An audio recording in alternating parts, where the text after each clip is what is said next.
Avant de s'appeler Céline, elle s'appelait Christophe. À 53 ans, Céline Audebot a décidé de changer de sexe. Elle raconte ce chemin de toute une vie dans son livre Du féminin au masculin, Mon parcours singulier. Suite à un problème de thyroïde où elle a failli mourir, elle saisit cette seconde naissance pour sauter le pas. Elle se fait opérer 10 ans après, en 2017 à Bangkok. J'ai étudié à fond tout le système, comment fonctionne le système hormonal, la prise de médicaments, enfin je connaissais vraiment tout.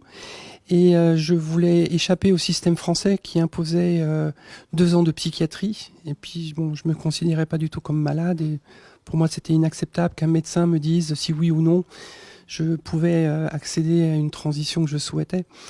Donc j'ai fait ça toute seule, mais en étant tout de même encadrée par un psychologue, par un médecin, par une orthophoniste. Donc c'était quand même quelque chose de structuré, mais j'ai pu décider du début à la fin comment ça allait se passer. Donc c'était une grande chance. À travers son livre, Céline Audebot raconte son mal-être dès l'âge de 5-6 ans, son parcours de chef d'entreprise expatrié à Hanoï, mais aussi la vie qu'elle partageait avec sa femme et son rôle de papa. Mais elle revient aussi sur la lourdeur de sa vie secrète et la nécessité de faire cette transformation. Disons qu'à un moment donné, c'était devenu presque vital, parce que c'est cette vie dans le mensonge, cette vie cachée en permanence, ça devenait insupportable.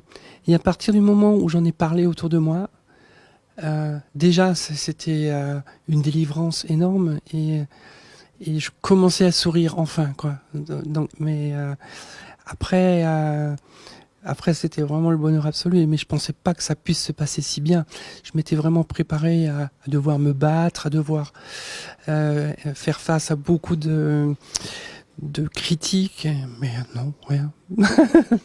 Céline Audebot souhaite à travers son récit donner davantage de visibilité aux personnes transgenres et donner une image positive de la transidentité. Elle en est le parfait exemple en tant que femme épanouie et acceptée par ses proches et PDG accompli d'une usine de 420 salariés au Vietnam.